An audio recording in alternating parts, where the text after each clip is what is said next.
ఇవాళ చూడండి, 3.5 లక్షల కోట్లు ఎప్పుడు అప్పు అయిపోయింది 2 సంవత్సరాల్లోన.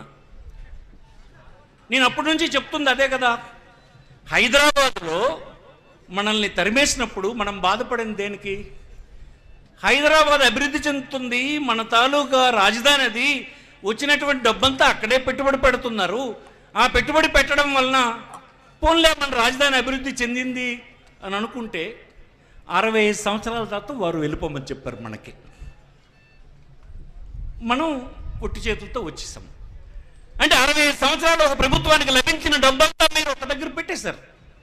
ఆనాడు కూడా మాకేం జరగల, వచ్చేసాం. మళ్ళీ ఇప్పుడు కొత్త రాజధాని అని ప్రారంభమైంది.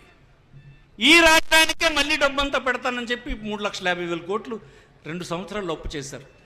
ఇందులో 1,000 కోట్ల రూపాయలు ఈ బీద జిల్లాకు చంద్రబాబు నాయుడు గారు పెట్టారా అని అడుగుతున్నాను నేను. 1,000 రూపాయలు, 1,000 కోట్ల రూపాయలు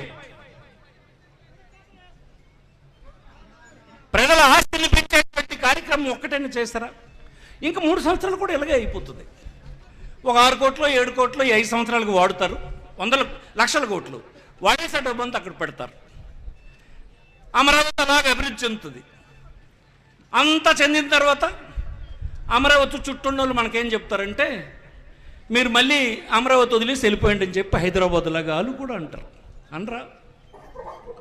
ఎప్పుడైనా ఒక ప్రాంతాన్ని మీరు నిర్లక్ష్యం చేస్తే అభివృద్ధి చెందిన ప్రాంతం వాళ్ళు ఏదో ఒకరోజు ఆ మాట అనక తప్పరు.